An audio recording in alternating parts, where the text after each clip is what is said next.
Hello and welcome back to APUS History, Era 5. So in this video, we'll be looking at topic 5.3, the Mexican-American War. In particular, the causes and effects of the war on the United States, including how this brought up continuing debates about expansion of slavery and how interactions with Mexican Americans and Native Americans changed as a result. There's a whole war in this one, so let's get to it. Before we get to the war itself, let's start with some background. At the time Spain granted independence to Mexico in 1821, the land now comprising the state of Texas was very sparsely populated, so the Mexican government encouraged the settlement of the area by American pioneers. In 1823, Stephen Austin led 300 American families onto land granted to his father by the Mexican government. But the American settlers were expected to become Mexican citizens and were also supposed to become Catholic. When the Mexican government outlawed slavery in 1829, it expected the Texans to follow suit, but they refused, as many had come from southern states, specifically to grow cotton. Officially, Mexico then closed the border, but it really couldn't be enforced. In 1835, war broke out between troops under the command of General Antonio Lopez de Santa Anna and a ragtag group of Texas revolutionaries. On March 2, 1836, representatives from Texas formally declared their independence from Mexico. 4 days later, Santa Anna completed an infamous siege on the Alamo Mission. Despite a 13-day holdout, the 187 Texans who were defending the mission fort were crushed by Santa Anna's forces, which numbered around 5,000. The deaths of Jim Bowie and Davy Crockett, a former U.S. congressman, angered many Americans amidst cries of "Remember the Alamo." A second attack on the town of Goliad resulted in the deaths of more than 300 people when Santa Anna refused to recognize their surrender and executed them.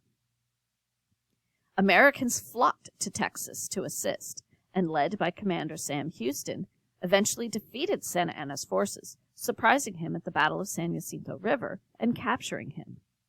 On May 14, 1836, Santa Anna recognized Texas independence. Or, he could have lost his own life. But the Mexican government never recognized this acknowledgement of independence and continued as if Texas was just a province in rebellion. Knowing they were at risk for possible invasion, the people of Texas, operating as an independent republic, the Lone Star Republic, sought to be annexed to the United States. They approached both Presidents Jackson and Van Buren, but were denied because of the likelihood that the addition of Texas would spark conflict over the status and expansion of slavery, since Texas could have become as many as 5 slave states. Harrison died before he could weigh in, and Tyler was approached as well, but in his early years he was unable to get the support of Congress for a treaty of annexation. The status of expansion in Texas would then be the key issue in the upcoming election of 1844. The Democrats nominated James K. Polk, an unknown candidate from Tennessee, so it appeared as though the Whig Party candidate Henry Clay would win in a landslide. Few Americans had ever heard the name Polk, while Clay was very widely known. But Polk called for expansion that included Texas, California, as well as the entire Oregon Territory.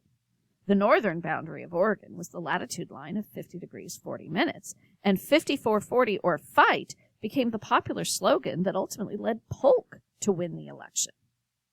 Using this expansionist victory as a sign of what the people wanted, outgoing President John Tyler then sought a different way to annex Texas. Rather than trying to get a treaty of annexation through Congress, which would require a 2/3 vote in the Senate, which he wasn't likely to get, he sought annexation through a simple joint resolution, which only needed a simple majority of both houses of Congress. So Tyler was able to add Texas, but he left the political aftermath for Polk to deal with. Although Polk had wanted the entire Oregon Territory, he was secretly willing to compromise because it appeared that war with Mexico was now inevitable. Or at least very likely. We'd annexed Texas and all, and we simply couldn't afford to fight Mexico in the Southwest as well as the British in the Northwest, for control of Oregon, simultaneously. So in June of 1846, Britain proposed splitting Oregon at the 49th parallel, and Polk agreed. Now, as for the issue of Texas, they were rather outraged that the United States had taken control of it, because annexation by the U.S. would forever rule out the possibility of them reacquiring their lost province. Furthermore, the boundary of Texas was in dispute. Mexico had always claimed that the southern boundary of Texas was the Nueces River, which had been the Texas boundary a while under Mexican rule. Americans, including President Polk, claimed that the boundary of Texas was the Rio Grande River. In the meantime, President Polk's true goal was to acquire the rich ports of California. He envisioned a lucrative trade with the Far East that would revolve around San Francisco and Monterey. So while this negotiation was going on, he sent John Slidell to Mexico with an offer of $30 million to settle the Texas boundary at the Rio Grande, while at the same time purchasing the New Mexico territory and California territory from Mexico. But they weren't interested in selling, which they saw as a very valuable territory, and instead actually issued the highest diplomatic rebuke that they could, as they refused to receive Slidell to even hear his offer. In July of 1845, Polk ordered General Zachary Taylor to cross the Nueces River and enter the disputed territories with his 4,000 men. Upon learning of Slidell's rejection, Polk ordered Taylor to advance his troops to the Rio Grande River. From the standpoint of Mexico, the U.S. had invaded their territory. Polk hoped to defend this disputed area with armed force, and at the same time he also knew that if American troops were attacked, that might be what Congress needed to officially declare war. And sure enough, in May of 1846, Polk received word that the Mexican army had fired on Taylor's soldiers. Polk appeared before Congress on May 11th of that year and declared that Mexico had shed American blood on American soil. Anti-expansionist Whigs had been hoping to avoid conflict and questioned whether the spot where this attack happened was really American soil. That was Abraham Lincoln's spot resolution, although it's actually not the only resolution opposing the war. But still, news of the attack really was too much to overlook. So, Congress passed a declaration of war with an overwhelming majority support. The plan for actually fighting the war involved attacks along multiple fronts. John Fremont and Stephen Kearny were sent to control the coveted lands of California and New Mexico, respectively. Kearny led his troops into Santa Fe in August of 1846, causing the governor of New Mexico to flee. The city of Santa Fe was actually captured without a single casualty. Soon Kearny then marched his army westwards across the desert towards California. Fremont led a group of rather zealous Californians in the northern part of the state to declare independence even before word of hostilities had reached the west. Although this Bear Flag Republic was not recognized by any other nation, Fremont and his followers marched to Monterey to capture the Mexican Presidio. Zachary Taylor crossed the Rio Grande with his troops upon Polk's order and began an attack on what is today northern Mexico. He fought Santa Anna's troops successfully in the northern part of that country and eventually advanced towards the heart of Mexico. General Winfield Scott led the final assault, first invading Mexico at the coastal town of Veracruz and then marching westward towards the capital, Mexico City, winning battle after battle along the way. Upon arrival in Mexico City in September of 1847, many of Santa Anna's men refused to fight, so really all that remained was negotiating the terms of peace. The Mexican-American War would be formally concluded with the Treaty of Guadalupe Hidalgo. The U.S. received the disputed Texas territory as well as New Mexico territory in California, what came to be labeled as the Mexican Cession. The Mexican government was paid $15 million, the same sum we'd paid for Louisiana territory. And we also assumed some of the debts that Americans had claims against the Mexican government. That was about another $3 million. Although suffering around 13,000 killed, the U.S. military won every engagement of the war. Mexico lost half its territory and remained quite resentful of the actions of the United States. Now, there was opposition to the Treaty of Guadalupe Hidalgo because some, especially Northern Whigs, felt that it was an excuse to expand potential slave territory, since much of this land, at least a significant portion of it, would be below the 3630 line that had been established as the southern border of Missouri.